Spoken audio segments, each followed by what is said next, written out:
तो मूवी के स्टार्ट होते ही हमें एक कार ड्राइवर दिखाया जाता है जिसकी गाड़ी से एक हिरन टकरा गई थी। उस वक्त उस हिरन को देखकर ऐसा लग रहा था कि वो हिरन मर चुकी है, लेकिन थोड़ी देर में वो हिरन अजीबोगरीब हरकत करके उठ जाती है, लेकिन उसकी आइज नॉर्मल बिल्कुल भी नहीं लग रही थी। इसके बाद हम एक आदमी को देखते हैं जो एक बहुत बड़े फर्म का मैनेजर होता है। उसका नाम सीक वू था। कुछ अर्सा पहले उसका उसकी पत्नी के साथ तलाक हो चुका था, जिसकी वजह से वो अपनी बेटी का ठीक से ख्याल भी नहीं रख पाता था। नेक्स्ट डे उसकी बेटी का बर्थडे होता है। वो अपनी बेटी के लिए गिफ्ट लाता है, पर उसकी बेटी उससे कहती है कि उसे उसकी मॉम से मिलने बुसान जाना है, और उसकी इस बात पर सीख वो राज़ी हो जाता है। और नेक्स्ट डे वो दोनों बाप बेटी बुसान के लिए ट्रेन पकड़कर निकल जाते हैं।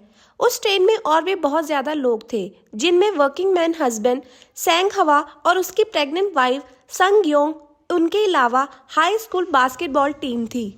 और जैसे ही ट्रेन का डोर ओपन होता है, एक लड़की वहां पर आती है जिसके पाँव पर किसी के काटने का निशान था, और देखते ही देखते वो लड़की ज़ॉम्बी में चेंज हो जाती है।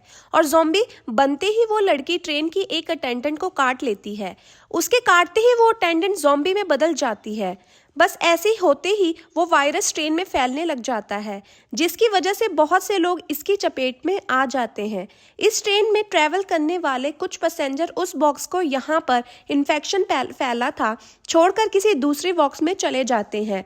और अब वो जिस बॉक्स में जाते हैं वहाँ पे ये ज़ॉम्बी इन्फेक्शन अभी नहीं आया था, क्योंकि न्यूज़ ब्रॉडकास्ट में बताया जाता है कि ये ज़ॉम्बी इन्फेक्शन ना सिर्फ उस ट्रेन में बल्कि पूरे कंट्री में फैला होता है, और मैक्सिमम लोग इसके चपेट में आ चुके हैं। और जब ये ट्रेन किसी दूसरी स्टेशन पर जाके रुकती है तो सारे पैसेंजर सिटी की तरफ भागते हैं, लेकिन निकलकर जब वो अपने आसपास देखते हैं कि यहाँ तो पहले ही वो ज़ॉम्बी इन्फेक्शन पूरी तरह फैला हुआ है, जिसकी वजह से वो वापस ट्रेन की तरफ भागते हैं। ट्रेन में बैठने की भागदौड़ में लोग अलग अलग डब्बों में बैठ जाते हैं। ट्रेन का कंडक्टर ट्रेन को बुसान की तरफ ले जाने का सोचता है, क्योंकि उसे रिपोर्ट मिलती है कि चंद बचे कुचे शहरों में बुसान भी एक ऐसा शहर है जहां ज़ॉम्बी वायरस अभी तक नहीं फैला है।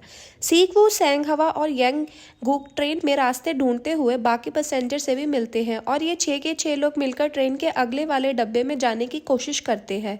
उनकी इस कोशिश में उन्हें बहुत सारे ज़ॉम्बी से बचकर निकलना पड़ता है। अगले वाले डब्बे में और भी बहुत सारे लोग थे जो वहां पर सेफ बैठे थे, और जब ये 6 लोग बड़ी मुश्किल से उस डब्बे तक पहुंच जाते हैं, तब वो सेल्फिश सीईओ यंगसू उन्हें अंदर आने से रोकता है। उसका मानना था कि ये 6 लोग अभी भी उस इन्फेक्शन का शिकार हो चुके हैं। इसी डर से वो लोग भी भड़कते हैं, और जिस वजह से कुछ पैसेंजर उन लोगों को अंदर जाने नहीं देते हैं। फाइट के दौरान सेंग हवा और किम जिम अपने आप को सेक्रीफाइस करते हैं ताकि वो चारों लोग दरवाज़ा खोलकर उस बॉक्स में जा सकें। अंदर जाने के बाद लालची सीईओ उन चारों को चैम्बर में आइसोलेट करता है, ताकि अगर ये लोग इन्फेक्शन का शिकार हो चुके हों तो बाकी लोग इस इन्फेक्शन से बच सके। दूसरी तरफ उन पैसेंजर में एक लड़की जो कि काफ़ी अपसेट थी, क्योंकि उसकी सिस्टर एंगेल ज़ॉम्बी बन चुकी थी, और तब तक वो जानबूझकर उस दरवाजे को खोल देती है जहां पर इन्फेक्टेड लोग थे, और बस ऐसा होते ही वहां तबाही मच जाती है। सारे ज़ॉम्बीज उस डब्बे में घुस जाते हैं और बचे हुए काफ़ी पैसेंजर्स को मार डालते हैं, और बचते सिर्फ वही लोग हैं जिन्हें चैम्बर में आइसोलेट किया गया था, और वो थे सियोक वू, स्वैम एंड सियो ओंग। इनके अलावा को और एक ट्रेन अटेंडेंट खुद को बाथरूम में बंद करके जान बचा लेता है। फिर हम देखते हैं कि इस ट्रेन का रास्ता ब्लॉक हो चुका था, जिसकी वजह ये थी कि उस स्टेशन की पटरियां बंद थी, और जैसे ही वो ट्रेन अपने स्टॉप पे रुकती है तब बचे हुए पैसेंजर किसी दूसरी ट्रेन की तलाश में निकल पड़ते हैं, और इसी तलाश में वो सब एक दूसरे से बिछड़ जाते हैं।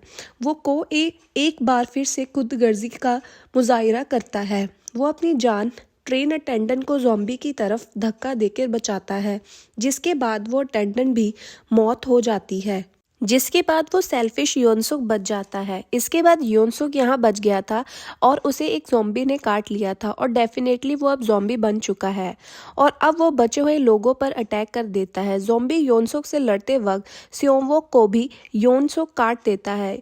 स्योंगवो अब जान चुका है कि उसे ज़ॉम्बी ने काट दिया है और वो भी अब ज़ॉम्बी बन जाएगा।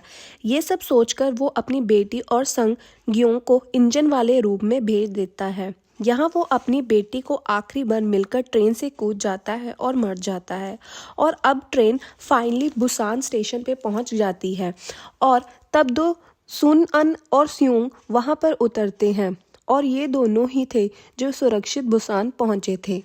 वो आगे की तरफ बढ़ते हैं तो दूसरी तरफ कुछ सोल्जर थे और ये वो सोल्जर थे जो बॉर्डर को ज़ॉम्बी से प्रोटेक्ट कर रहे थे। वो लोग उन दोनों को शूट करने वाले होते हैं कि तभी स्वैन के सॉन्ग की वजह से वो समझ जाते हैं कि ये दोनों ज़ॉम्बी नहीं है। स्वैन ये सॉन्ग अपने फादर की याद में गा रही थी। तो दोस्तों, आपको आज की मूवी एक्सप्लेनेशन कैसी लगी? आई होप आप सबको आज की मूवी एक्सप्लेनेशन अच्छी ही लगी होगी। नेक्स्ट मूवी एक्सप्लेनेशन के लिए आप मुझे कमेंट में बता सकते हैं। तब तक के लिए थैंक यू।